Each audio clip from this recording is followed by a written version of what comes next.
Hello and welcome to Giant Mess. I'm your host, Neal Lynch. I am a giant mess. I'm a Giants and Mets fan who loves movies, comedy, TV, and a whole lot more. On today's episode, we're going to be talking about the passing of NBA superstar, basketball legend, award-winning filmmaker Kobe Bryant at the age of 41 in a helicopter crash. We'll also talk about Eli Manning's retirement, what his career means, and why the Hall of Fame debate is moot. Also, Joe Judge has rounded out his coaching staff for the New York Giants. We'll take a look at all the different additions. New York Mets mutually parted ways with Carlos Beltran, all thanks to the Houston Astros sign-stealing scandal. And they hired Moises Alou's brother, Luis Rojas, to manage the ball club. Yoenis Cespedes is up and running, or so the videos on the internet would have you believe. Gary Cohen has announced that his booth mate for Mets broadcast, Ron Darling, is officially cancer-free. We'll see where a handful of Mets rank at their current positions heading into the 2020 season. We might talk free agency, we might talk draft.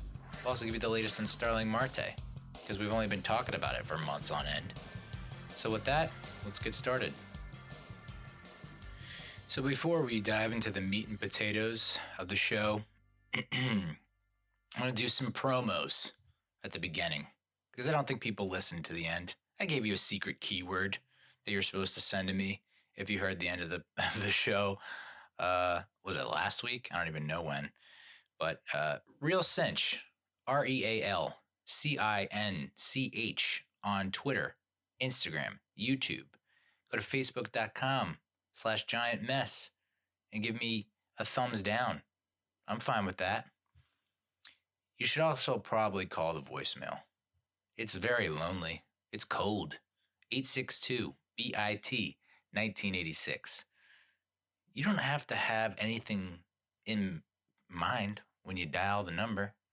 Give it a call, give it a buzz, give it a ring, and just go off. Whatever's on your bean, whatever's in your dome, have at it. Have at it. Tear me apart, roast me. Okay? I probably heard it all. If we're being honest, I've probably heard it all. But there's always room for improvement, right? Wow. It's a couple shows ago, I was talking about January and the optimism that I had in January. This was like the first week in January. I just watched the Kevin Hart comedy docuseries on Netflix, and it kind of got me like in that hustler mode. I was like, I'm an entrepreneur now because I got big ideas. And yeah, that all went to shit. Work has completely torn me down as an individual, as a human. And all that confidence, that swagger, completely out the window. I'm a broken man. I've been like the level of stress eating and stress drinking that has been going on in this house has reached all-time levels. Just insane. We had friends over for Martin Luther King weekend. Just on Saturday for most of the day. Got cracked open the first beer like a little after noon, and just kept drinking, kept eating donuts, dips, chips, whatever you put in front of me, I had it in my body. A little bit of this, a little bit of that. It was just it was absurd. And ended up getting into a debate about how I don't think that Jay-Z is that great a rapper, and that he's only in the cultural spotlight, in the zeitgeist, as they say, because of his business exploits, his investments. He's smart when it comes to business. And I caught a lot of shit for that. So made me feel real small. The friends that we had over, the two couples, they each have a child of their own. We're all, each child is equidistant from the next. So our baby daughter's 16 months, the next one's a year, and then the next one's like, I guess would be 8 months. And trying to coordinate their sleep times, it's a delicate balance. It is a juggling act with chainsaws. You put them all down at the same time. You think you got it, and then one kind of pipes up, and that kind of gets the other section going. And then you got a symphony of crying babies on your hands. So eventually they passed out, but it took a while. I also invented a new drink, and this is where I'm at in life now. One of our friends came over and she had surgery, dental surgery, and so as part of that, she gets painkillers to deal with the pain from the post surgery. I don't know, throbbing and whatnot. And she was like, "Yeah, you want one?" I was like, "You know what? I had to work till like 8 o'clock at night. It was almost another 12-hour day of work. And, I just wanted to relax. And my wife does not respond well to painkillers. I know my mother's deathly afraid I'm going to be addicted to painkillers. But constipation pretty much rules that out for me. I don't want to have to constantly have to subscribe in bulk to Metamucil. Don't want to deal with delivering a baby while on painkillers. So I'm good. But once in a while, it's nice to just get numb. You know what I'm saying? So she gave me a painkiller, and I decided I was just I had a tall, clear glass of vodka soda, and I just placed the Vicodin right there on the top, and just let it dissolve into my drink, and it looks like snow falling. And so I call that drink the snow globe, and it did me right. Got me to where I needed to be, and apparently it made me stay up till 2 a.m, which, when you have a kid, is a death sentence. I had probably woke up Saturday morning with the worst hangover in quite some time, to the point where I couldn't see straight, and it just felt like someone had my head in a vice, which I know is not an original description of a hangover, but it's an accurate portrayal. Of course, the wife went to Philly for a bachelorette party that day, so I had the baby all to myself, and I was on autopilot. This is where the TV is the babysitter. So the TV got the assist on that day, and you turn your back on the kid for like a millisecond, and you come back into the room, and the food that you placed in front of her that you mistakenly thought that she would just pick up her fork at the age of 16 months and would delicately spear her food and gently place in her mouth and chew the appropriate amount of times and swallow. Not even close. I came back and it was just ground beef and mac and cheese all over the floor. And that's my fault. I ordered On the Border. On the Border comes, and it's the baby taking a look at her rubber bowl of warmed over, I think this was like the third or fourth time it's been warmed over, ground beef and mac and cheese. She took a look at admittedly, On the Border, it's nothing. I don't know why I fell in love with On the Border. I think it's probably because I was on painkillers.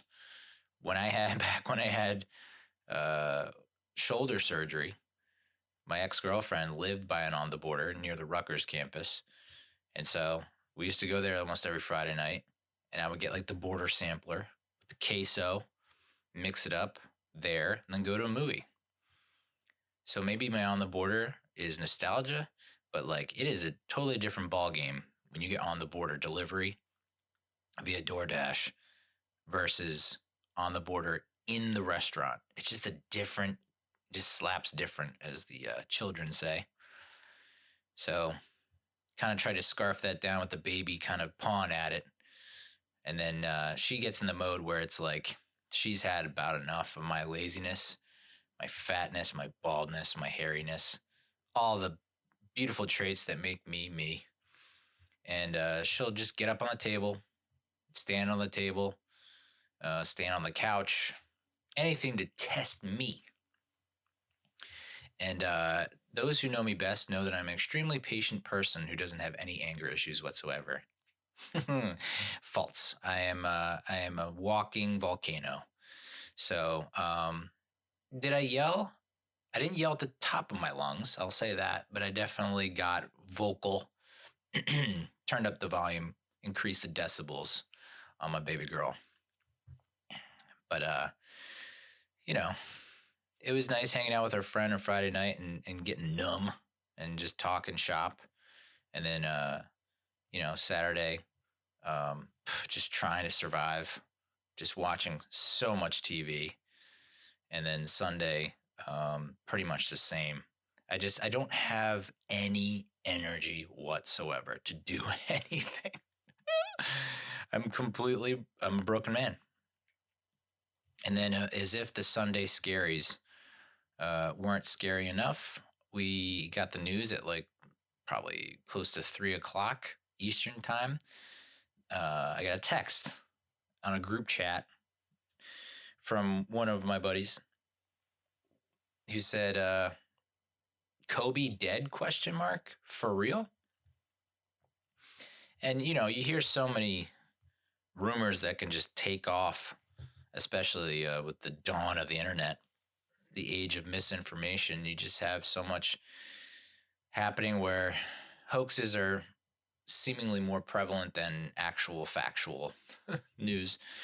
So I just kind of brushed it off. I was like, I'll look into it a little bit. So I look into it, and multiple reports saying that he passed in a helicopter crash. And of course, I think that same group chat, my buddy, another guy, another friend, sends like a grainy, blurry video of a helicopter just spinning out of control in what appeared to be like a canyon area, some kind of like park or preserve or something where it's a tourist attraction apparently, and people are just hanging out, and you see it crash into a giant fireball explosion. And I was just like, dude, like I'm Sunday scaries through the stratosphere, and you're now going to give me a Faces of Death video?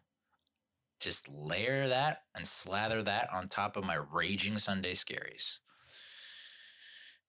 And then, of course, he like backpedals a little bit, and he's like, well, I don't know if it's the real video. I don't know if it's actually it. The damage is done, dude. Why would I want to see that? And yes, I watch a ton of action movies and whatnot, but I don't want to actually see someone die. No, thank you. So everyone just in pure disbelief. I mean, he's 41. He was 41, and I just turned 39. It's so weird thinking about Kobe being only like 2 years older than me, even though he's been around forever. I just still don't see him as like someone in his 40s, and now he's no longer with us, which is insane to think about. A world without Kobe Bryant. A lot of tributes pouring in. I've listened to a couple of different shows talking about it, mostly from Barstool, Part of My Take, The Yak.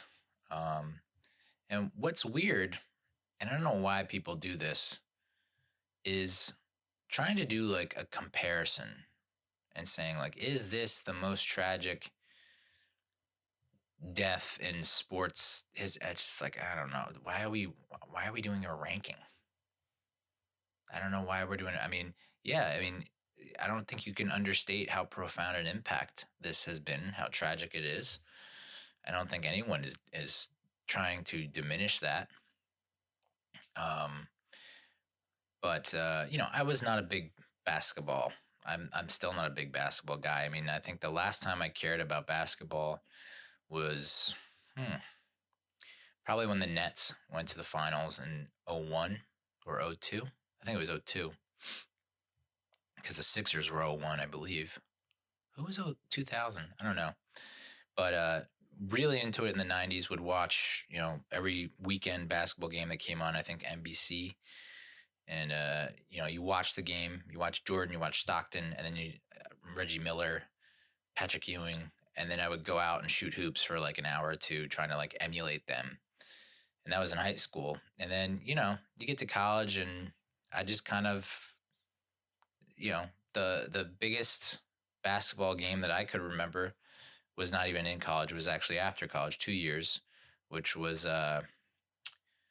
was it the Melee in Detroit? I don't even know if that's if it's what it's actually called, but the Pistons and Pacers.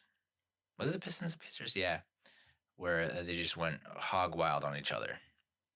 Massive fight with Ron Artest going into the stands. I mean, that is legitimately like the last basketball game that I can remember.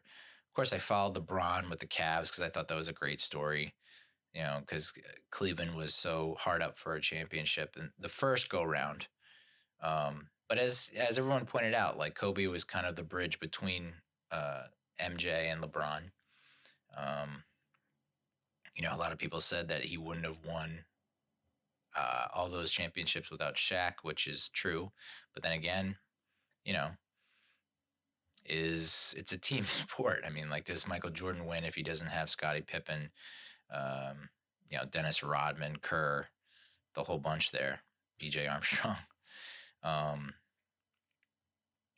there's also the people want the logo to be changed to be his silhouette instead of West.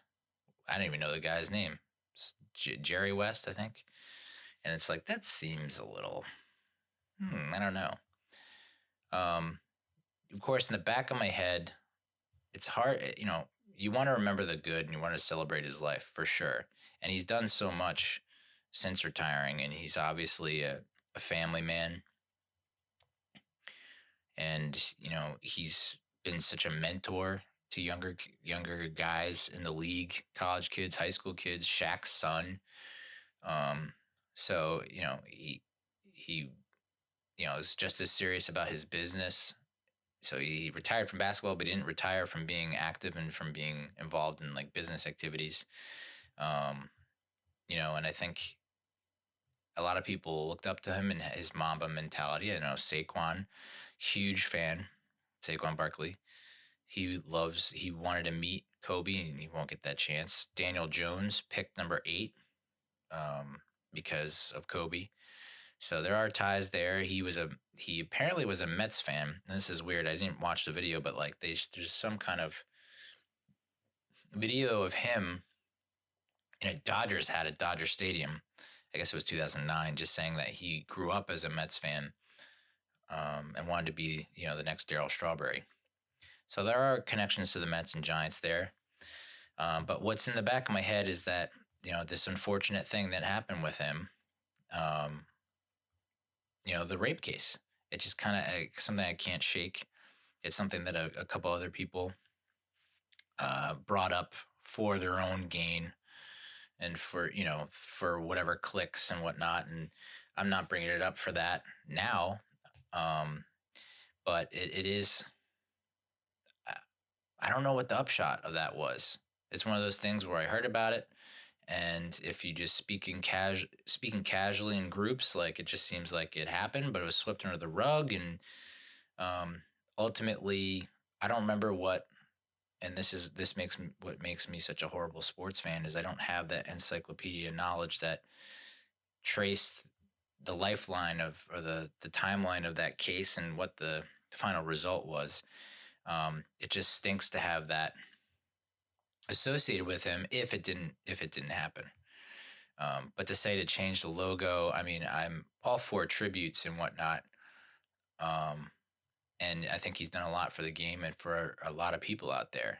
But I don't know. It's just something about that case that will, in my mind, I will always associate with him. So it just also is a reminder of like, here today, gone tomorrow. I know that's such a harsh way of putting it, but it's just, the fact that I'm around his age, I just don't, and I just don't ever want to go in a helicopter. I just don't. I've seen him heard too many bad things that happen with it. I mean, there was that, was it a Yankees pitcher that crashed? Or was that a helicopter or a private plane? Private planes too. I mean, who was the, Doc Holliday? No, the Phillies pitcher. I don't know.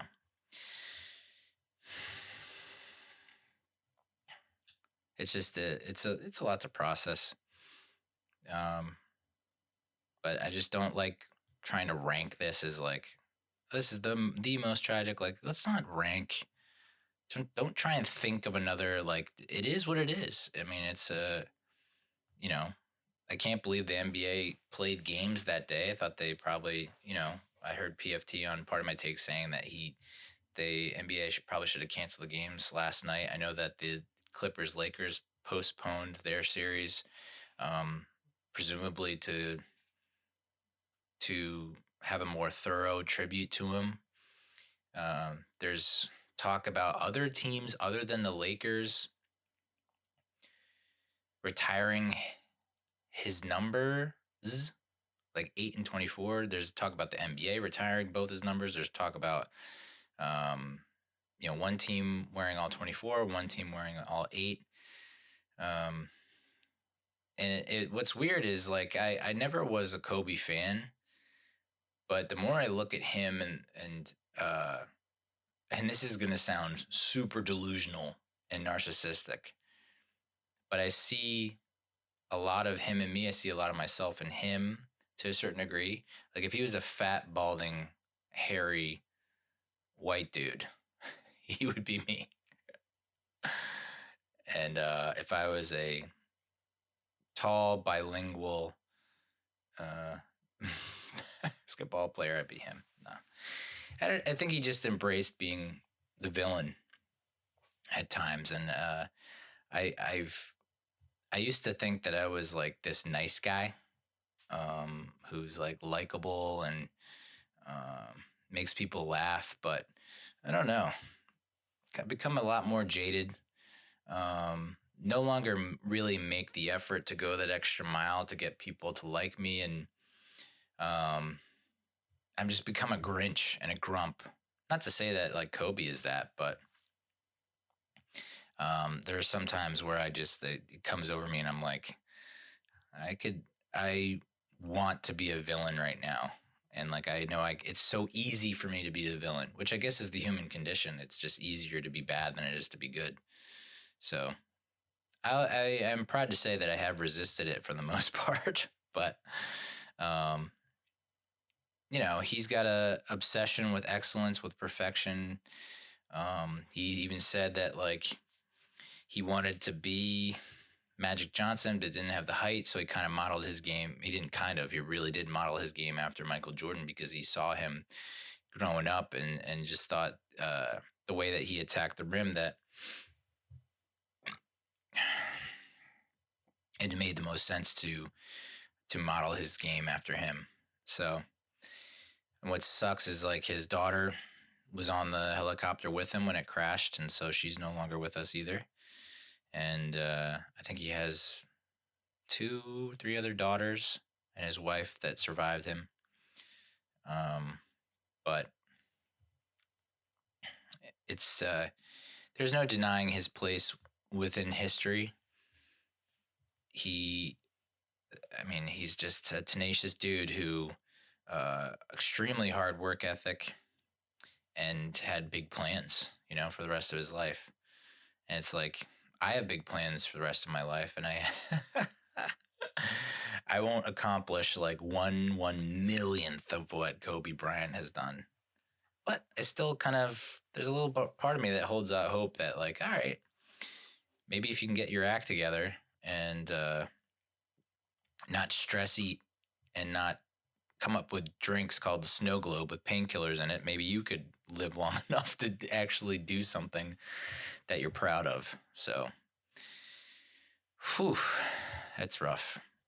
I came across this quote from Jean Anouilh. I have no idea how to pronounce that. It says, "Our entire life consists ultimately in accepting ourselves as we are." And I think that's what is it's what drove Kobe, and it's been a challenge for me, because I know, like, Kobe, he wanted to be better than MJ, better than Michael Jordan. He wanted to be the best in the game, and he came very close. And now he has LeBron James that has pretty much, I think, surpassed him in points. And LeBron's pretty much on his way to breaking a lot of Michael Jordan's records, but I don't know that he'll ever get to 6 championships. But I don't know that I knew who I was for the first half of my life. I thought I knew who I was, and now it's kind of like trying to come to terms with who I am now, and it's not going great. It's hard to accept. I'm definitely in denial. You know, I have a weird delusional kind of narcissism where I hate myself, but I also have like a weird confidence in myself that I can do it. But then I do it and I fail and I get down. But then I keep trying, but it's like, oh boy. Yeah. R.I.P. Kobe Bryant.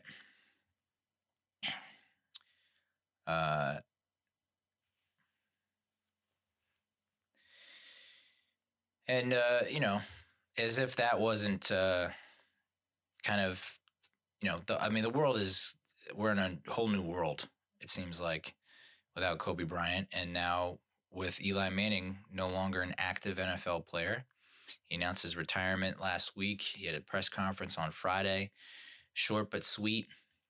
He, he didn't like full blown break down and cry and give like the sobbing farewell that like maybe Brett Favre did or a lot of the other greats.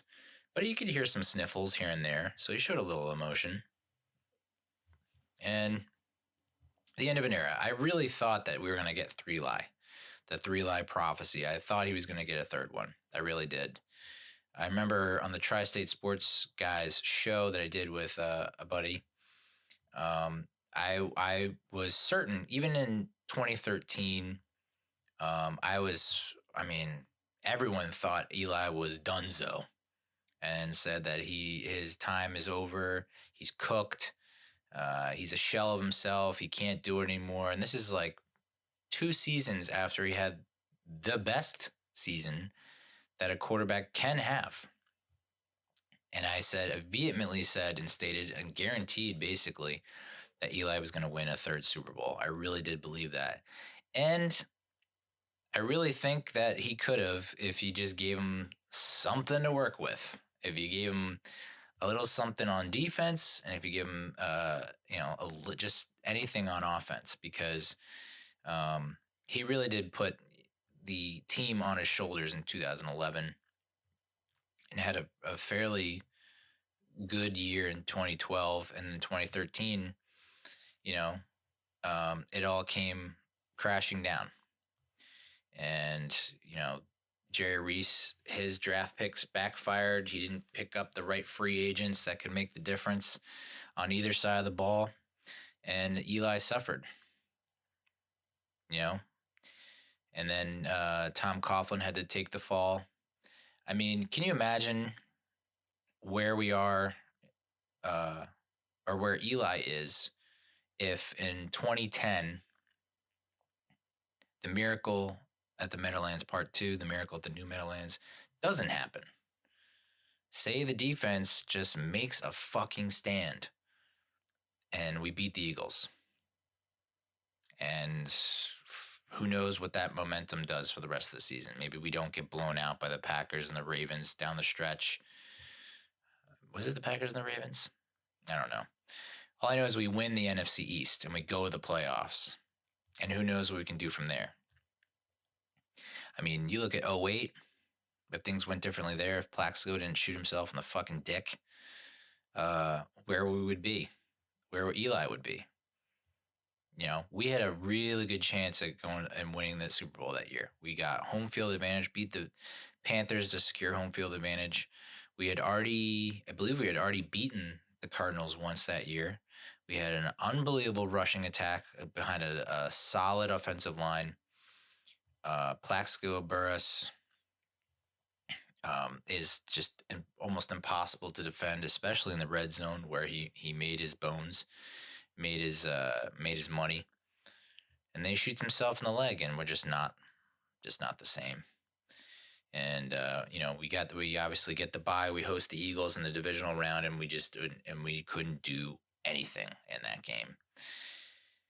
Oh, so 2008 could have been different if Blacks didn't bring a gun to a fucking nightclub. 2009 we got off to a hot start. I think we were 5-0, and then everyone got injured. 2010, we were I remember being at that Giants Eagles game, and I met up with my cousin at halftime, and we were trouncing the Eagles in that first half. And I said, we're going to the motherfucking Super Bowl, and we're going to win it because we look that good. And then it just all went to shit in the second half. Matt Dodge, what are you up to right now? Give me a call. Let's talk about it. Oh. But 2011, he puts the team on his back, has quite possibly the greatest single season an NFL quarterback can have. You look at what he did in that season. The defense was pretty bad. So I think this is the 2011 Super Bowl. Is this it? Possibly. I think so. Manning became the first quarterback in NFL history to throw for 4,900 plus yards and win a Super Bowl in the same season. The Giants were the first team with a running game ranked last and a defense ranked as low as 27th to win a Super Bowl. We were the worst team to ever win a Super Bowl, 9-7. And if it weren't for JPP blocking the field goal against Dallas at home, if it weren't for Victor Cruz taking it to the house 99 yards against the Jets, we're not in the playoffs. So that was just a crazy season that Eli had something like 5 or 6 fourth quarter comebacks and game-winning drives that season. We beat the 15-1 Green Bay Packers at Lambeau. Probably one of the best teams that Aaron Rodgers has ever quarterbacked. And, Eli's performance in San Francisco, they dismantled the Falcons on their home turf as the 4 seed, hosting the, was it the 4 seed? Hosting the 5 seed. Yeah, the Falcons were the 5 seed, and we just took it to them. I think it was 24-26-2. And then just taking care of business against Aaron Rodgers and the Packers in Lambeau, which was nuts. And then the performance that Eli put on at Candlestick was, I don't know how he survived. I think he had something like 50 plus dropbacks, 60 plus dropbacks or something like that, some insane amount of dropbacks. And it was just, sacked half a dozen times, hit almost like 20 times. Not just like, oh, he got knocked to the ground, like his helmet came off and is on sideways and his shoulder pads are out of his jersey, and just insane beating that he took and still stayed in the pocket, still made unbelievable throws under duress. I don't know that, say what you will about Eli Manning, I don't know that many other quarterbacks could get pummeled like he did in that championship game and manage to pull out the victory. I don't think Aaron Rodgers can do it. I don't think Tom Brady has ever done it. I don't think Drew Brees can do it. No one has put up a performance like Eli Manning in that NFC Championship game. And, people are saying, well, it's because, if he didn't do this, and if he didn't win those 2 Super Bowls against the Patriots, and if they weren't the Patriots, and if it weren't that, well, guess what, motherfucker? He did. The facts are facts. There's only a limited amount of quarterbacks that have won 2 Super Bowls and have 2 Super Bowl MVPs against, a fucking dynasty. The biggest and best dynasty the NFL has ever seen in the New England Patriots.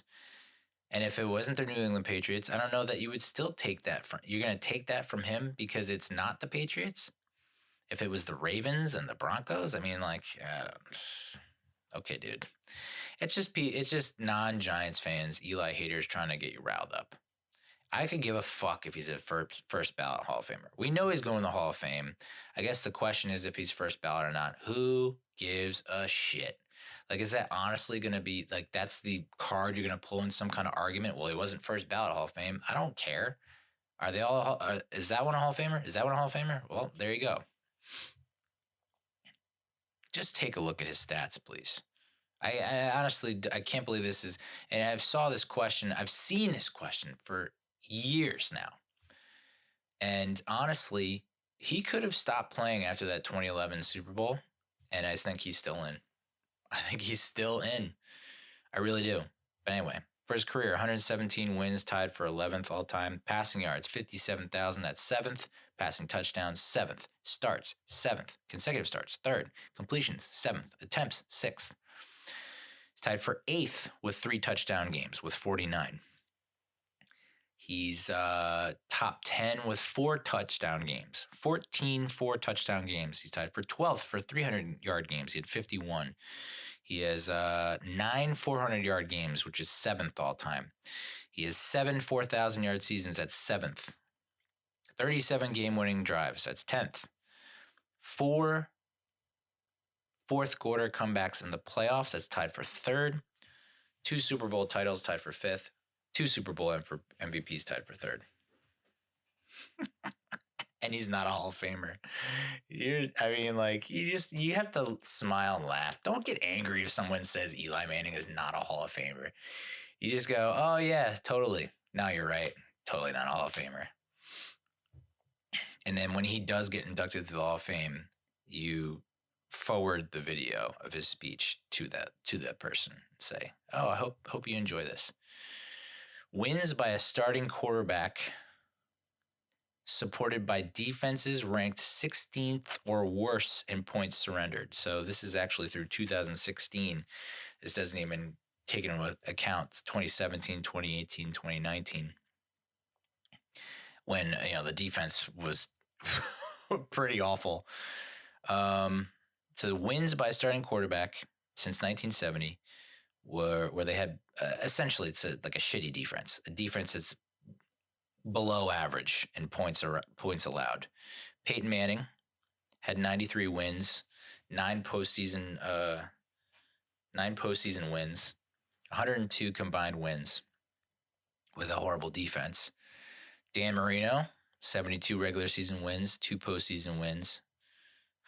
2 postseason wins. Dan Marino. Jesus Christ. Number 3, Eli Manning. 65 regular season wins, 8 postseason wins, 73 combined wins with a shit defense. Dan Fouts for number 4, 67 regular season wins, 3 postseason wins.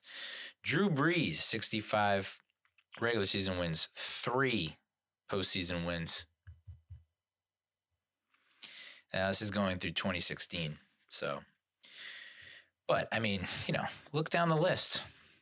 Brett Favre, 44 regular season wins. 0 postseason wins with a shit defense. Tony Romo, 42 regular season wins. 0 wins with a horrible below-average defense. Aaron Rodgers, 34 regular season wins. 0 postseason wins with a bad defense.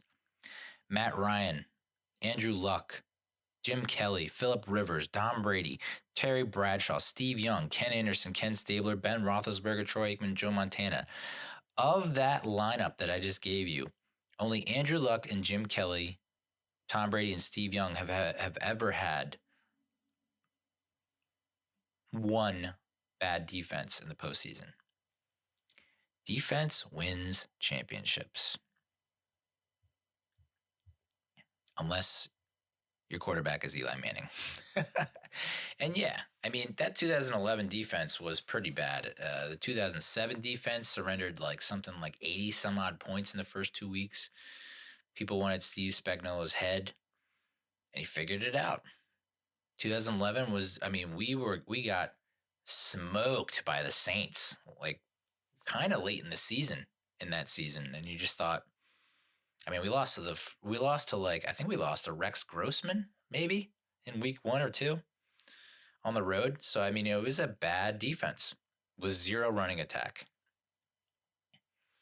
And Eli, they basically were like, Eli, win the game. And he did. So, if you even comparing him to Peyton Manning. So everyone, for the longest time, I remember in like the mid-aughts, for a long time, it was like, who's the better quarterback, Manning or Brady? It's Peyton Manning or Tom Brady. And, it's clear now Tom Brady is the best of all time. I mean, there's no argument there. But Peyton Manning put up a lot of numbers, a lot of lofty numbers. And he went to the postseason a lot, more than his brother. But only one more postseason win. Take a look at their Super Bowl runs. So I have a graphic here up on my screen. Eli versus Peyton. I think this came via First Things First. Completion percentage. Eli had 63.1% completion percentage during his Super Bowl runs in 07 and 11. Peyton Manning, 60.4%. Eli averaged 7.4 yards per pass. Peyton, 6.4. Eli, 15 touchdowns to 2 interceptions. Peyton, 5 touchdowns and 8 interceptions. Eli had a 100.1 passer rating. Peyton had a 72.4 passer rating. So, I don't know, dude. You tell me. Yeah, and I believe me, I watched a lot of games, and I'm not saying that he was perfect, and I'm not saying that he is.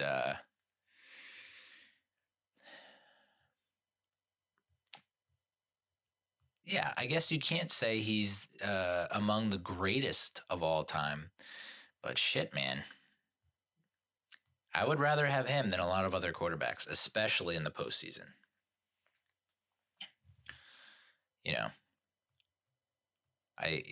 He was frustrating to watch sometimes. Inconsistent, made some baffling decisions here and there, and sometimes you never knew what you're going to get. But I don't think you had a quarterback that did more with less than Eli Manning.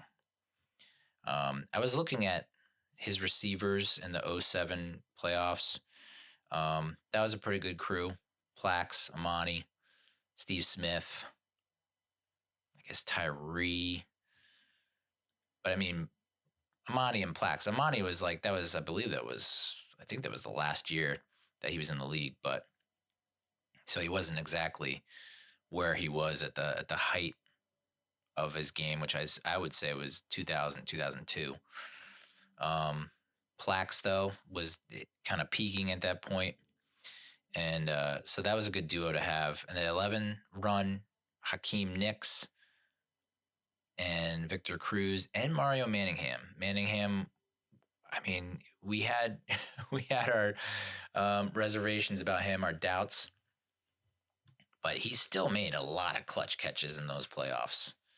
Important catches. And I just remember seeing him after he caught a touchdown, I guess, in the San Francisco game maybe, but like the swagger that he had and the bond that he had with Cruz and Nicks, it just seemed like these guys were unstoppable. And of course, we lose Manningham. Hakeem Nicks just like breaks down physically. And of course, Cruz eventually is unable to carry the team as the number one, sorry to say. And then he breaks down physically as well.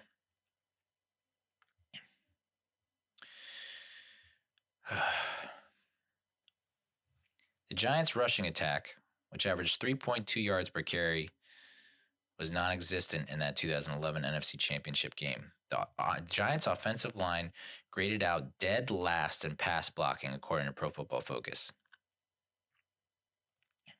A dominant 49ers defensive front lived up to the hype, consistently getting pressure.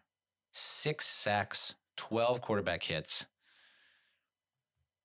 And on 3rd and 15 with the game on the line, he found Mario Manningham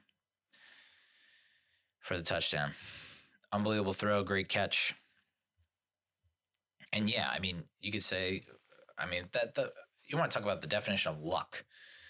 The JPP field goal block, the Victor Cruz run, and in that 49ers game, their kick returner, muffing a punt and also muffing the kickoff return, which led to the game winner. I watched his press conference, and I don't know that Daniel Jones is going to be able to top that. and I know that in my lifetime, it's going to be hard to top what Eli did. 16 seasons, so many starts, and you can throw the whole lack of quality starts at me. I don't give a shit. In a high pressure situation, with the right personnel around him, I mean, the guy was a Superman.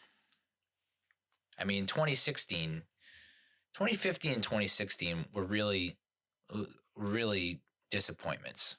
2015, opportunity to really put it all together and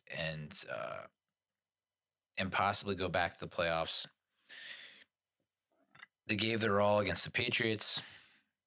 Should have won against the Jets. Should have won against the Saints. I mean, all these games that they just lost last minute because their defense stunk. Could have gone 10-6. Could have gone to the playoffs, and who knows? Once you have that kind of momentum going in the playoffs, we've seen it before. I mean, they did it in 07-11. I mean, if they get any kind of momentum going in the playoffs, then they're set, because Eli just turns it up a notch. 2016 is a different story. They had the defense. They no longer had Tom Coughlin. They had Ben McAdoo hooping all over the game plan offensively. And I think if they kept Coughlin, somehow kept McAdoo as an OC, probably has a better handle on what to call from a play call standpoint. Him as a head coach, we've seen the head coach offensive coordinator combo, it just doesn't work out. But Coughlin, there's no way he lets those receivers go on that fucking boat that, like, days before huge wild card game in Lambeau. No chance that Coughlin lets that happen. He gets the team in the right frame of mind. McAdoo probably, although I assume McAdoo would have left, I guess. But good riddance, I guess. I mean, they probably could have brought in another OC who knows what that OC would have done. They would have done better than whatever McAdoo was calling, because the offense was like kind of garbage, which is unreal considering we had Sterling Shepard in his rookie year, Odell Beckham, and we had Paul Perkins was emerging at that time. So I felt like we had enough weapons on offense to really go far. Victor Cruz, not exactly himself, but still contributing here and there. It just seemed like they had all the components necessary to go for a long run, and then the receivers completely forget how to catch a ball. And then it was all downhill from there. So it's not the best way to see him out. I really thought when I heard news that he was meeting with John Mara and that they were discussing something, I was like, oh shit, okay. So Eli is open to staying on as a backup quarterback. It's very obvious that he does not want to go anywhere else, and that I think he really didn't want to retire. He really didn't. And it probably came down to some financials, if we're being honest, because I just didn't see him playing anywhere else. I don't think he wanted to play anywhere else. And he said as much in his press conference. And I made a joke because, like, Gary Myers or whatever, the dork from New York Daily News, posted that news that Mara was meeting with Manning and as coming back in a backup type role. And I just said, I can see Eli Manning being our backup quarterback for the foreseeable future at the league minimum. It's a joke. I understand that's disrespectful to Eli. It's a joke. There's no way that he would take that and that the Giants would offer that, because it's a slap in the face. It's a joke. But would I be willing to hand Eli $4 or $5 million to be a backup quarterback? Fuck yeah. I think that's worth it, but I don't think Eli was open to that, which stinks because I really think he could have provided something, knowing that Daniel, I don't know, maybe doesn't have the same kind of durability that Eli has. Uh, I think I don't know. I would have taken him back at $5 million to be a backup quarterback. Come in when Daniel gets banged up because Daniel is a little aggressive when it comes to scrambling and doesn't know how to get out of bounds or take slide and takes too many hits. I would have liked that because I do think if the Giants make all the right moves, and we've seen this with who? I guess the Packers and the 49ers. I mean, they sucked last year. They were awful. And now they're both playing in the NFC Championship game. So, I think it can happen. Just a handful of players away, and that's why it's so nuts that and that's why I have held out hope even after such a shit season in 2018 and such a bad season in 2017. It's like, I don't know, you have a good draft, you have a little room under the cap to throw around some money. Who knows? People are talking about what's next for Eli. It's a great question. I don't know. He's like currently the assistant coach for his daughter's basketball team. And, I think he likes working with kids. He's worked with sick kids for Tackle Cancer, whatever that foundation is. So, I think he's just, like they said on Pardon My Take, I think he's just a suburban dad who likes coaching his kids and being with his kids and doesn't need to be a broadcaster or a coach at a high level. I think he would have loved being he said that was his dream, was to be a backup quarterback. So I think he just likes being part of something bigger than him. Very team first attitude. Of course, detractors will say, well, like, why not take a pay cut and not accept $20 million a year when you're not exactly worth that? Okay. Yeah, I get it. But, so I related to him. I grew up wanting to be a Giants quarterback. Didn't have the talent whatsoever, but it was like in a way, he's my age, so I was like, that could have been me. I could have been a contender. I just watched Raging Bull, by the way. I don't know. First gut instinct, knee jerk reaction, not a fan, but I didn't hate it. It was just I don't know.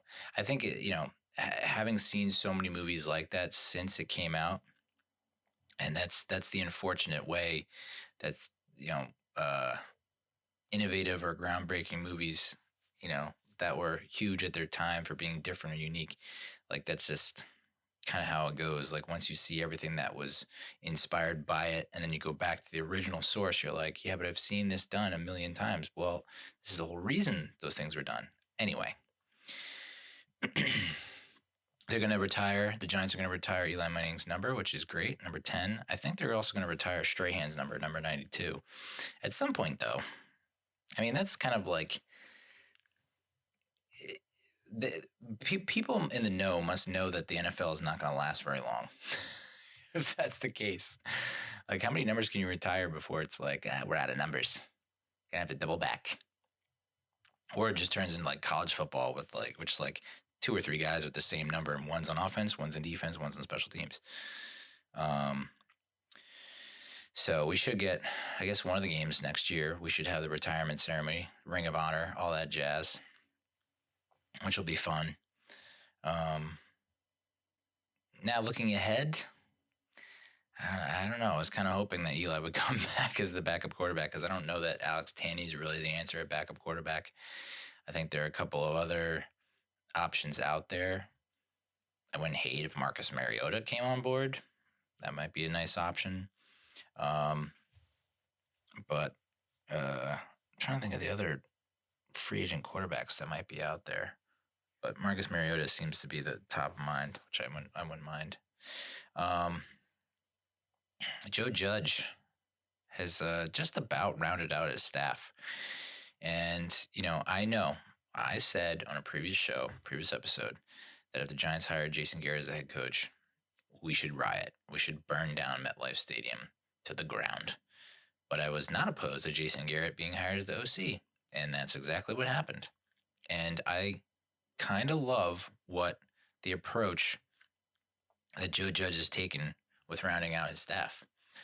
And people were not high on the Freddie Kitchens hire. Freddie Kitchens, it's official now. He's going to be the tight ends coach. Jason Garrett, OC. And for the most part, I've heard some really great things about from players about some of the other hires. Running backs coach Burton Burns. Mark Ingram tweeted, "Best coach I ever had. Saquon, you blessed with this one, young bull." Mark Colombo is the offensive line coach. I think he might have been at Dallas with Garrett. Tyke Tolbert remains as the wide receivers coach, which I think, given everything that the wide receivers have been through, and still being able to be somewhat successful, and the emergence of Darius Slayton, I think that's a good keep. Patrick Graham is the defensive coordinator / assistant head coach. He was down in Miami. He was the Dolphins defensive coordinator. And, the Dolphins defensive ranks pretty bad.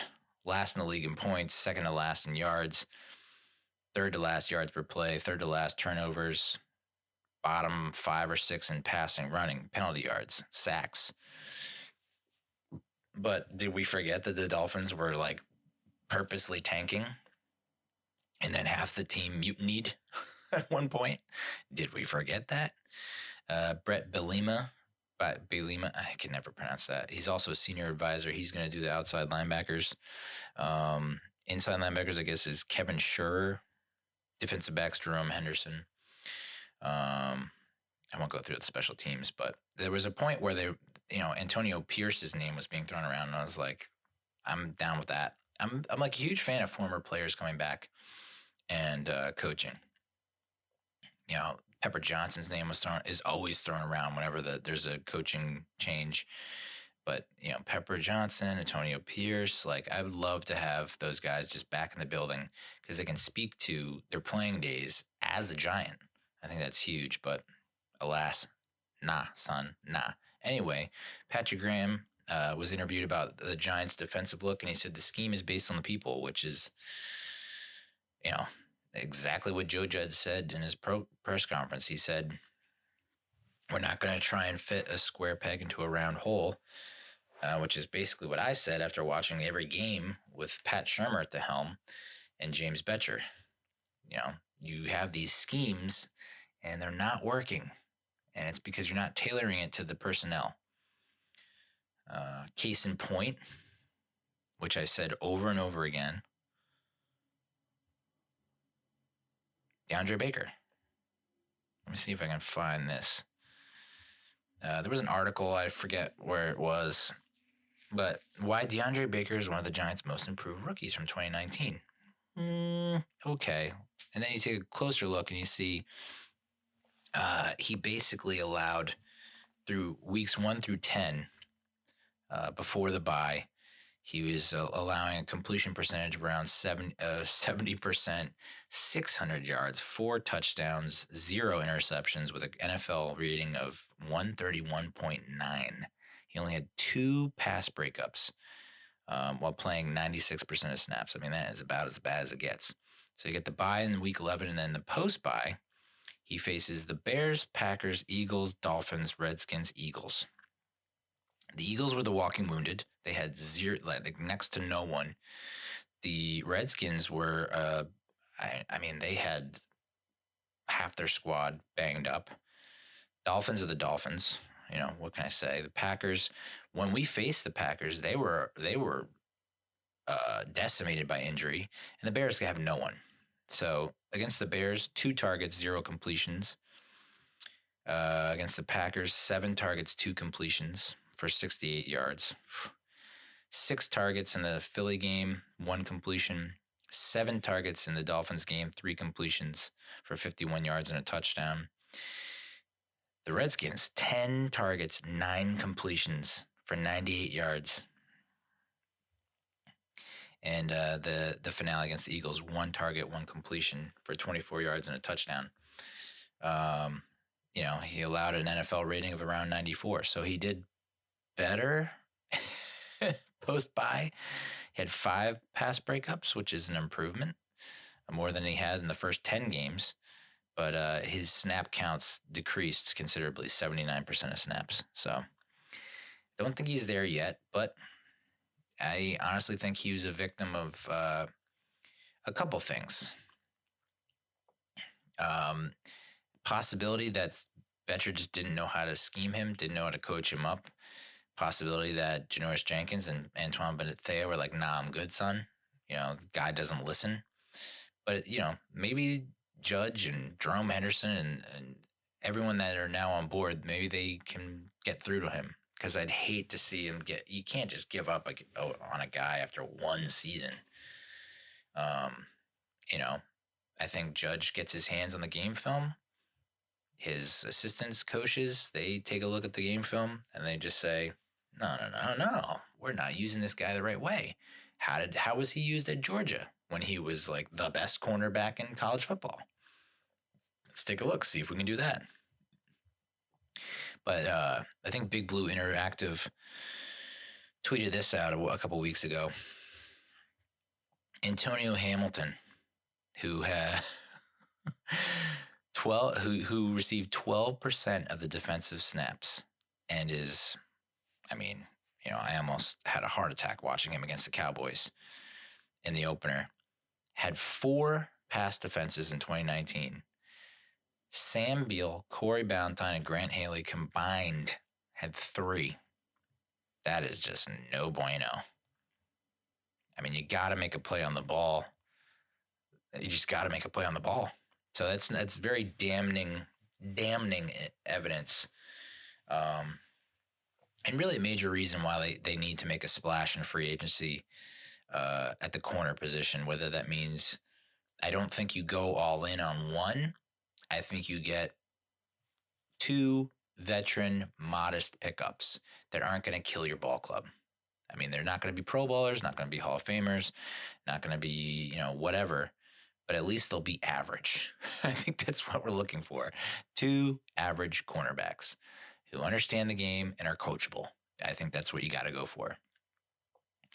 And, and can battle for the starting position. Don't assume anything, but it can push Beal and Ballantyne and Haley and Julian Love and Baker. Just get them to up their game and be better. I don't think Bethea will be back, but people were skewering Dave Gettleman for saying that like the top 4 Russian teams are all in the postseason and had moved on to the divisional round. Jesus Christ, Jimmy Garoppolo had 8 passes in the NFC Championship game. Raheem Mostert, who I guess was on the Eagles roster at one point, ran for over 200 yards, was averaging like 11 yards a clip. The Titans, Derrick Henry. Ryan Tannehill was putting up my stats in high school. Like 5 of 11, 70 yards, and they were winning ball games. But you can see if a defense can stop the run, like the Titans stopped Lamar Jackson, not at that point yet in his career where he can put the game on his shoulders from a passing standpoint. Can't throw the ball club to a win. So,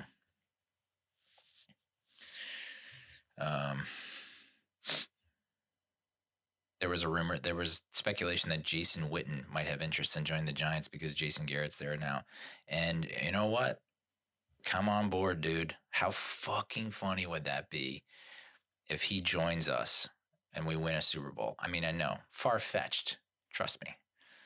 But just the humor of that alone, him winning a Super Bowl in a Giants uniform after all that damn time, killing us with the Cowboys. And then you have to ask yourself, does he go into the Hall of Fame as a Giant? I don't know.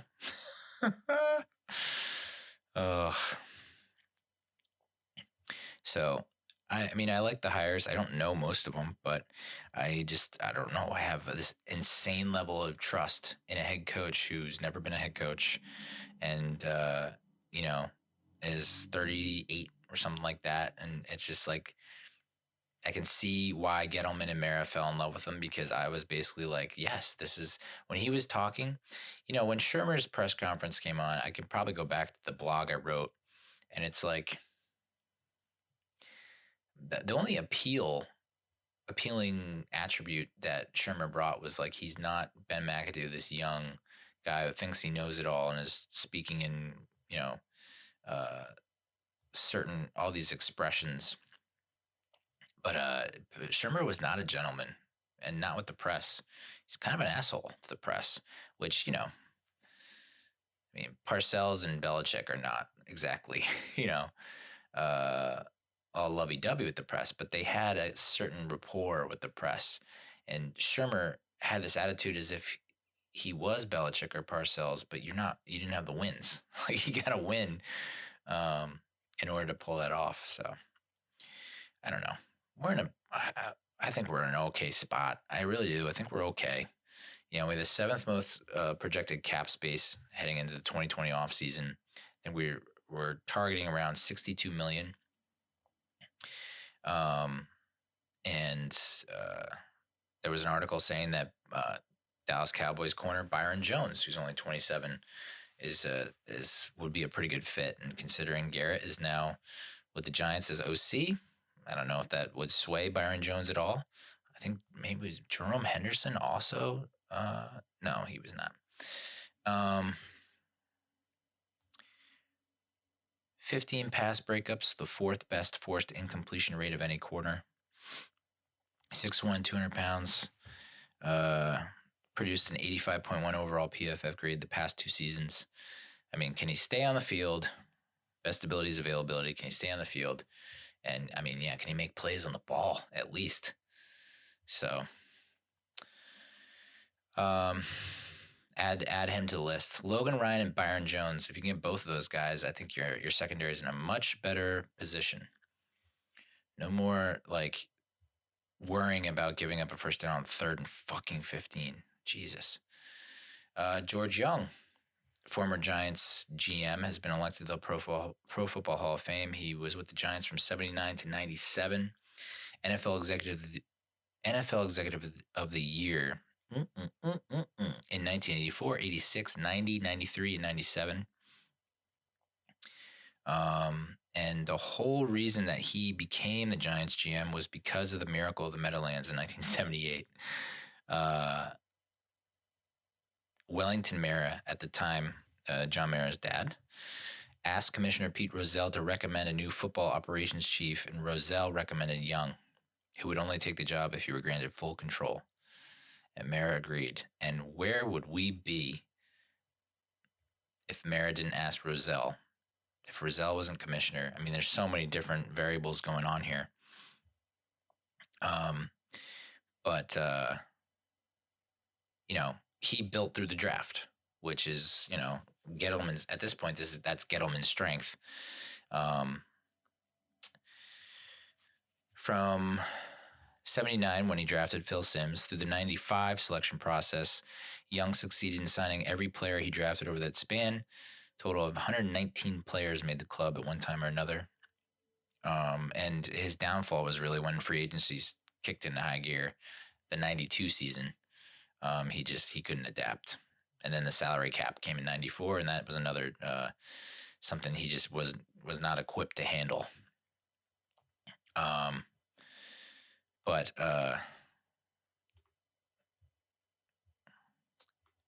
what a run. I mean, where are we as a franchise if we don't have,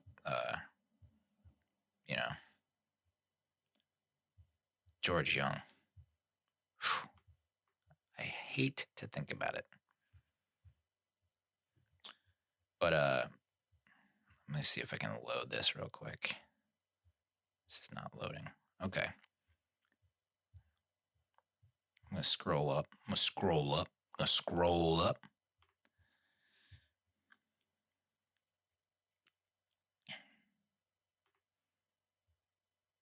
course, internet. Yeah. Yeah. Yeah. 81, Lawrence Taylor. 93, Michael Strahan, both in the Hall of Fame. Tiki Barber, 97. Was that a Corsi? That might have been Young's last year with the draft. 79, Phil Simms. 93, Jesse Armstead. 86, Pepper Johnson. 92, Keith Hamilton. 83, Leonard Marshall. 84, Carl Banks. 84, William Roberts. 88, Jumbo Elliott.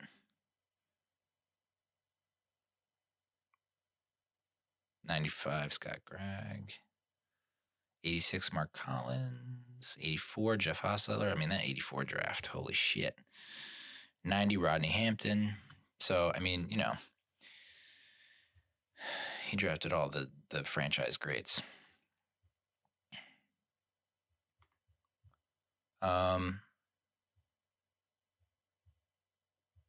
97. That's a tough year. That was a tough year. I wrote it on the blog for Tri-State Sports Guys that was lost forever when we didn't like renew the payment plan. But in 97, if cell phones existed, which they did, but I guess no one in the fucking room had a cell phone, the decision was between bringing back Bill Parcells or Jim Fossil, and they apparently had already, like, they had left. It was some kind of circumstance where they left the room thinking that Bill Parcells was not interested and was saying no. And in the time they left the room to make the announcement that Jim Fossil was the new head coach, Bill Parcells, if he had a cell phone, was gonna like call them and be like, "Yeah, I'm down, but I want complete control or whatever." And instead, no, we get Jim Fossil, which, God bless him, he went all in. But I'd much rather have Parcells. I mean, Parcells did so much more, even after from 97 on, bringing the Jets back to prominence with Curtis Martin and Vinny T, and then also taking the Cowboys to the playoffs with Romo and Bledsoe. So that sucks. That timeline. Ooh, man, if Parcells comes back, possibly Belichick comes back. Belichick was the defensive coordinator with Parcells in 97, 98, I think 99, maybe. And he was supposed to take over the Jets head coaching position from Bill Parcells, and that's when the famous trade went down in 99, when he was traded to the Jets or something. It was like, oh, no. He was supposed to become the Jets head coach and then wrote on a napkin, "No thanks," and then was traded to the Pats. Could have been the Giants, and then we wouldn't have the Pats as a dynasty. The Giants would have been the dynasty for sure. God damn it. All because no one had a fucking cell phone in that room. I feel like I'm butchering that story, so I'm going to look it up.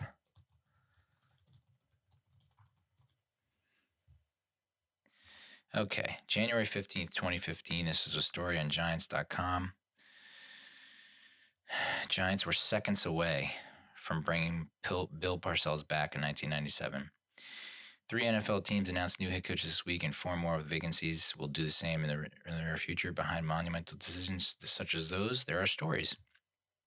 While the Giants haven't needed to make the change in more than a decade, team president and chief executive officer John Mara peeled back the curtain on one of his landmark times in 1997.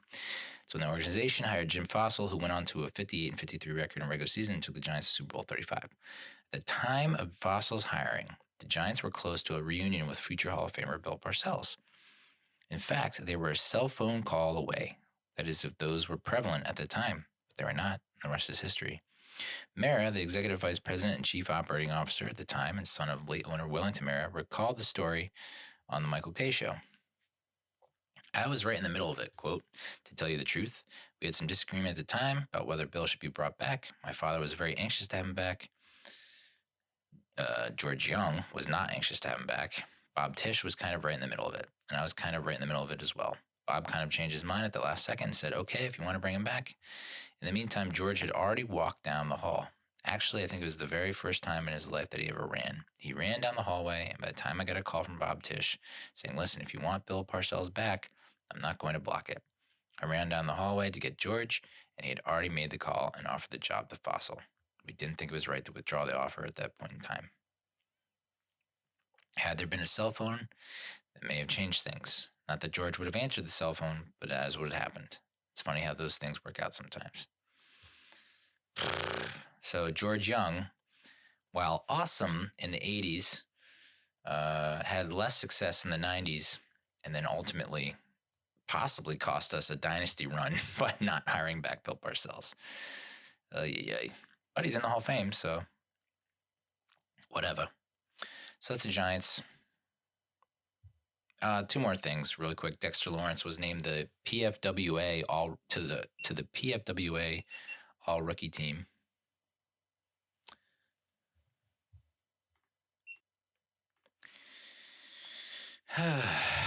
Dexter Lawrence named to the PFWA All Rookie Team. It's a Pro Football Writers Association. Well deserved, I guess. Like to see him become more of a menace, visible menace, wreaking havoc in the backfield, and more tackles for losses, more quarterback hits, more disruption. I'd like to see more of that in year 2. And with the draft coming up, I don't know. Some people are projecting that we're going to get C.D. Lamb at number 4, wide receiver, Alabama. Roll Tide, but I don't know. I can kind of see where the team would have some doubts around Sterling Shepard. They just signed him to the big monster contract, and I don't know. I don't know that he'll ever really be the same.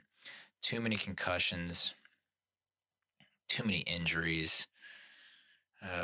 Maybe you move Evan Engram to the wide receiver position just because he can't cut it as a tight end. Darius Slayton looks like a find, but you'd still need someone to help him out so he doesn't get doubled and tripled. So, honestly, I think there are playmakers to be had later on in the draft. I think Isaiah Simmons, I believe is the name, is the guy to go after, the Clemson linebacker who's kind of also, so he's 6'4", 230, but he can outrun receivers. He's listed as a linebacker, so he's a coverage linebacker, but he can play safety. He's played corner. He's a very versatile guy, and he just sounds like someone who would work well within Joe Judge's system. That's what many people attribute to the Patriots' success is the versatility and flexibility of their schemes and their players. So to have a guy that can play linebacker, safety, corner, and I think even put his hand in the ground and rush the quarterback. So I'm all for it. I'm all on board the Isaiah Simmons freight train from hell. I plan to go over some free agents. There's like the PFF released their top 100 free agents. I think they have a tracker as well. And there are more than a handful of players that I'd love to talk about, but I'll save that for another time, another place. Let's talk Mets. So, what a shit show.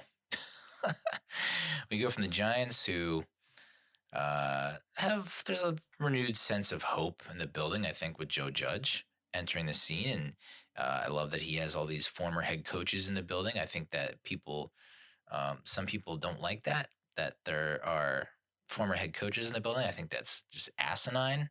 The more head coaches you have in the building, the better off you are, because they can tell you where they fell short, what mistakes they made, the lessons they learned from the failures, and they can help Joe Judge navigate the murky waters.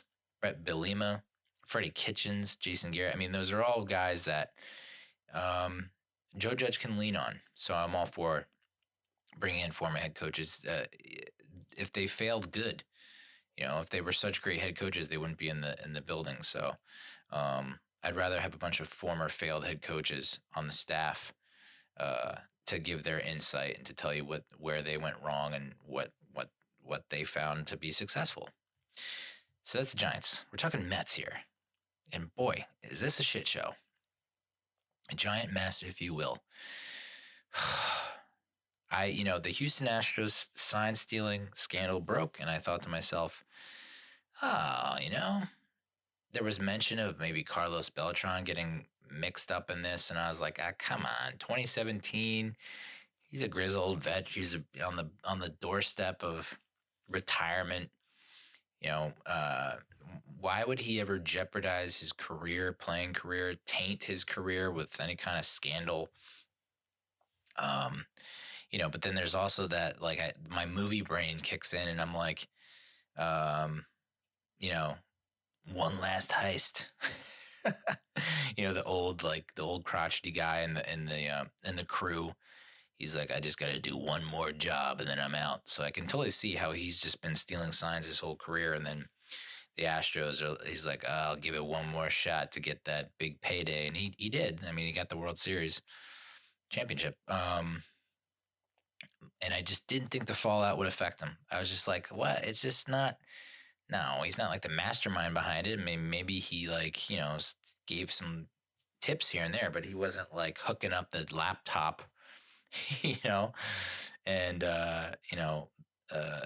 setting up the infrastructure for the Wi-Fi, and I just can't picture that Beltran doing any of that. And of course, so then AJ Hinch gets canned, Alex Cora gets canned, and I'm like, I started to worry a little bit, but it still wasn't like, oh boy, here we go.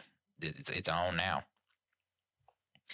And I really didn't think his job was in jeopardy. But I guess he had some kind of frickin' talk with the Wilpons and the Mets ownership. And they decided to, quote unquote, mutually part ways. Which I still don't. I don't buy it. I really don't. The official statement from Wilpon and BV Dubs: we met with Carlos last night and again this morning and agreed to mutually part ways. This was not an easy decision. Considering the circumstances, it became clear to all parties that it was not in anyone's best interest for Carlos to move forward as manager of the New York Mets. We believe that Carlos was honest and forthcoming with us. We're confident that this will not be the final chapter in his baseball career. We remain excited about the talent on this team and are committed to reaching our goals of winning now and the future. Sure. And then Beltran released a statement. At a meeting this morning with Jeff and Brody, we mutually agreed to part ways. I'm grateful to them for giving me the opportunity, but we agreed this decision is in the best interest of the team. I couldn't let myself be a distraction for the team. I wish the entire organization success in the future. I mean, come on. What a load of shit this whole situation has become. And, there are other managerial candidates that were out there that are proven. Buck Showalter, Dusty Baker, and one of the beat reporters tweeted that Dusty Baker hasn't heard from the Mets regarding their managerial opening. He's scheduled to talk with the Astros today. Eduardo Perez hasn't heard from the Mets. He will speak with the Astros tomorrow. Apparently, the Mets brass want to see if Luis Rojas is the guy. And he must have impressed them a lot because he is the guy. They made the official announcement. Turns out he's Moises Alou's brother, and that the family name, the Alous are not the Alous. Fucking breaking news to me. Their family name is actually Rojas. But when their father, Felipe, signed with the Giants, the scout mistakenly thought his name was Alou. How? What? Like, is that scout deaf? How do you mess that up? How do you mistake Rojas, Alou for Rojas? So Felipe and Moises decided to go by Alou, while Luis stuck with Rojas. Luis Rojas is 38. 38 is the magical number. Joe Judge is 38. Luis Rojas is 38. And he's younger than his brother Moises Alou was when he signed with the Mets to be their starting left fielder. Moises Alou was 40 when he signed with the Mets. It's so funny. Chris Carlin, that fat bald fuck, no offense. He said if he didn't think he was ready in October, nothing has changed in 2.5 months. Hiring Luis Rojas as manager is a mistake. The Astros lost their first and second round picks on the next 2 drafts and were fined $5 million. It seems like a pretty small price to pay to win a world championship. I think a lot of Mets fans would sign up for that. Red Sox obviously fired Cora. Um, I honestly don't know what to say. I mean, the players like Rojas. I think Pete Alonso tweeted out his support. I think Jeff McNeil also said, I guess because Rojas had a lot of coaching experience in the minors and had dealt with, McNeil and Alonso down in the minors. I don't know. I think this is a recipe for disaster, to be honest.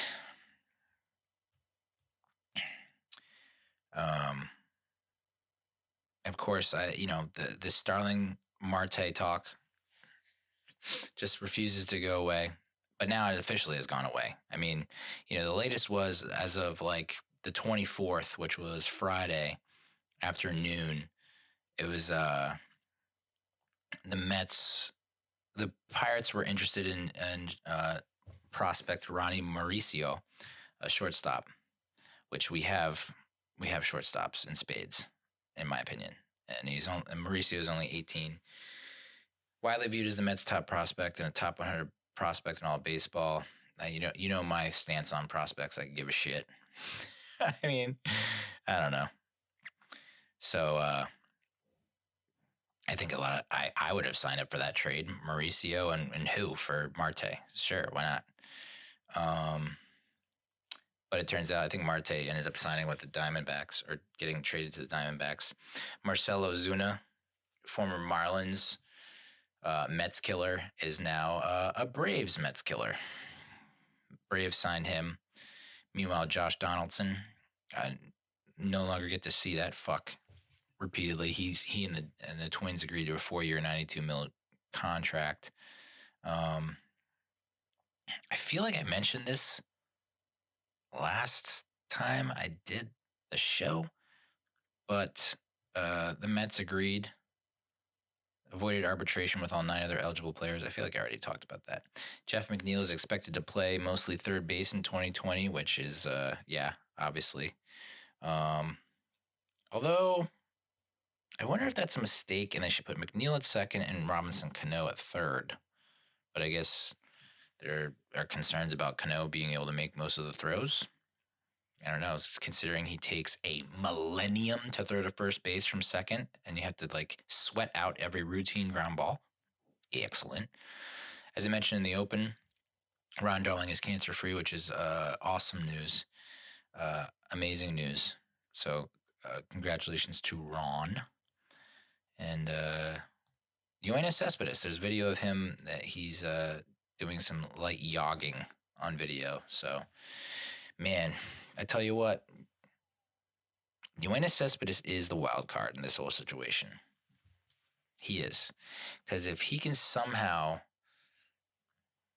maybe not, if we can get a half of a season of a healthy Yo where he's playing slightly above average baseball, I'm signing up for that. I'm all about that.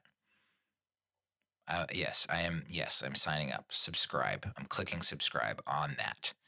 Would love to have Yo fully healthy for half a season, preferably the second half of the season when they're making a playoff push, not the first half of the season when and then he goes down with a season-ending injury. I would rather just let him take his sweet ass time, and then maybe he gets hot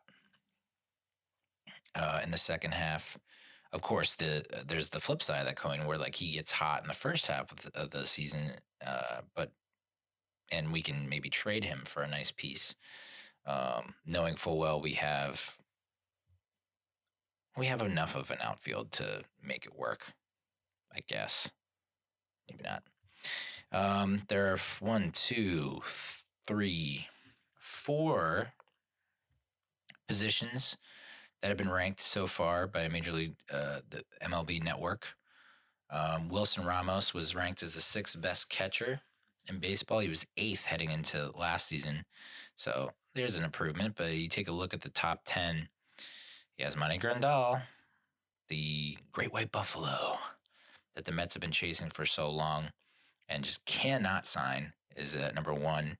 He ended up signing with the White Sox. JT Realmuto, another catcher that was rumored to be in play for the Mets last season, ended up signing with the Phillies.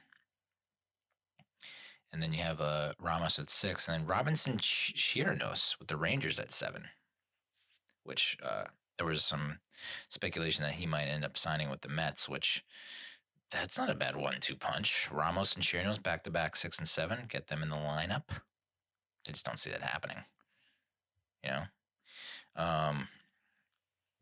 So in terms of right fielders, Michael Conforto is ranked 9th. He was 8th.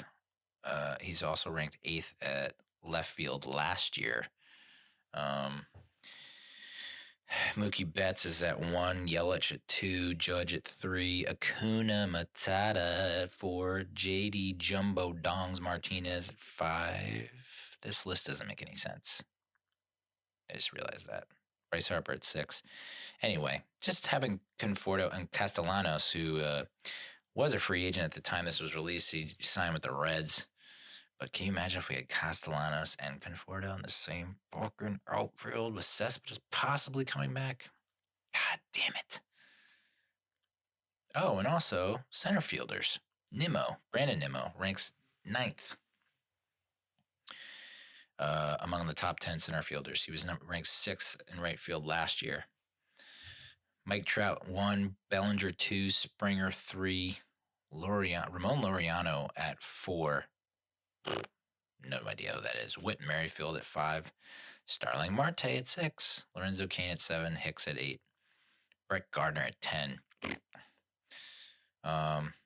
So, yeah, I mean, can you imagine if we had Yo coming back, either Castellanos or Marte in the mix with Conforto and Nimmo, Marisnik just kind of hanging out and making plays here and there? That is a solid outfield. And, of course, no, it didn't happen.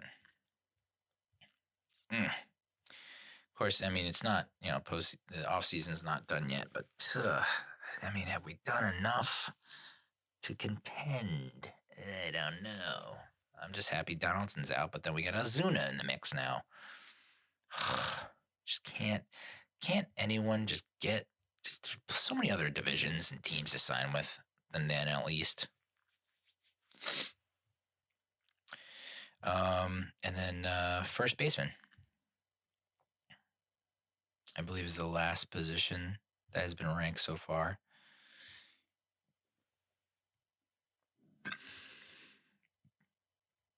Freddie Freeman, number 1. God damn, Freddie Freeman. Max Muncy at 2. Alonso at 3.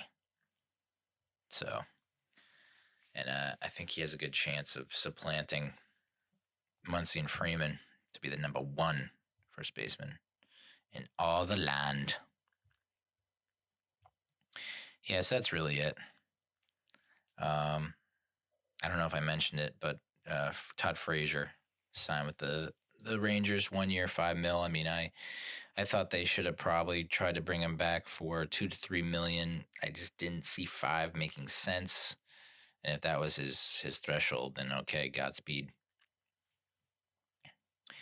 But yeah, I mean, I don't know. I feel like I went over all these already. All right, well, that's the show. My video camera completely shit the bed, so there's no video of what I'm talking about right now. And yeah, life comes at you pretty fast. Life is short. Life. A lot of introspection going on right now. I have seasonal affectionate disorder, SAD, if you will. If that's a real thing, I have it. If it's not a real thing, just joking. Lack of daylight, staying indoors, not going outside, and seeing, one of my favorite football players retire, who's my age, seeing another basketball player, all-time great, my age, passing away. Whew, it's a lot to handle. And I'm killing myself with food and drink. I mean, that's basically what's happening right now. It's just can't stop, won't stop. So, all right, well, that's the show. bottom 5 show of all time? Question mark. I guess I could talk about the Super Bowl. Why not? I mean, who cares? The Pro Bowl happened. I didn't watch a single down of the Pro Bowl.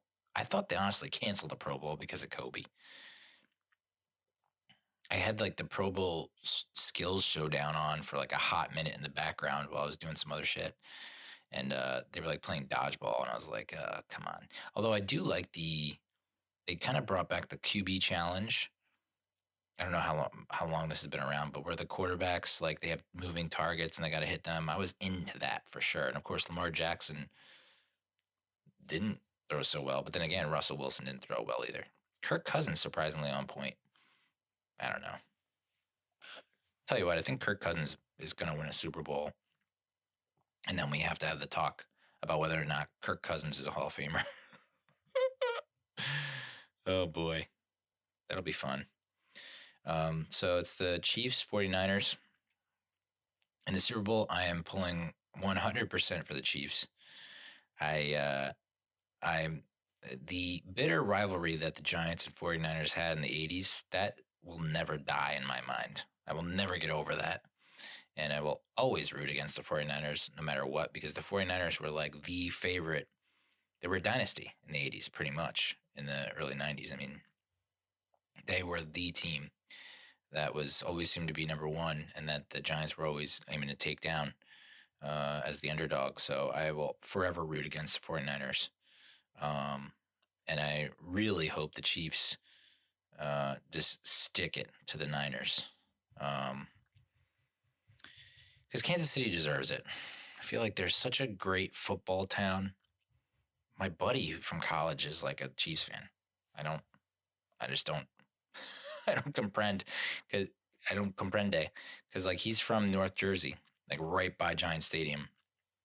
Lived there his whole life, is a Mets fan, but then a Chiefs fan. And it's like, okay, interesting. Do not get it. So, but the Chiefs, yeah. I mean, like, haven't been to the Super Bowl in, 5 decades? And probably should have gone last year if it weren't for D motherfucking Ford. And I'm just interested to see Mahomes in the national spotlight and the biggest game of the year, to see what he can do, what he'll pull out of his ass. Should be fun. Travis Kelce with a Super Bowl ring would be funny. He'll probably go start another reality dating show. You want my ring? Well, come get this thing. That makes no sense. So, yeah, all about them Chiefs. Don't know if I'm going to do Super Bowl boxes. We don't even have any plans, to be honest. It's kind of nuts that we don't have any plans. We usually always have plans for the Super Bowl, like going here, going there. Usually go to my buddy's place if the Patriots are in it, which they're in it every other year or every year. So we usually go there. But I feel I'm almost like ashamed to ask him if we can go to his place this year. I'm like, is it okay that we come and the Patriots aren't like in the Super Bowl? Is that okay? I don't know. I don't want to like piss you off. Yeah, so and my wife's like, I don't want to do anything. It's like, okay, well, I guess I'm ordering a whole pizza pie and a whole bunch of wings for myself. They're doing Super Bowl boxes at work, and I'm just like, I don't know. I guess I told that story before, but like I only won boxes once, and I won big time. I won like 500, $600, I think. It was the Colts Saints Super Bowl when the Saints won. And we ended up going to a bar.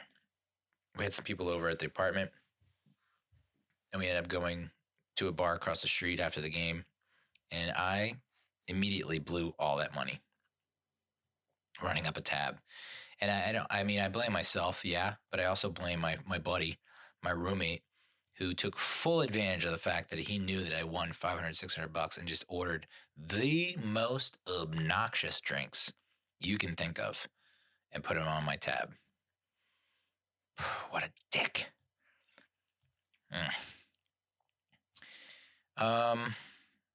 So yeah, that's the show. I'm not going to tell you about my Instagram, okay? I'm not going to tell you about my Twitter and my YouTube, because I just don't update it anymore. What is the point of social media? I mean, I know I sound like Andy Rooney right now, but fucking A. I just find myself scrolling and looking at shit and seeing stuff that I would never think in a million years would go viral, and it's viral.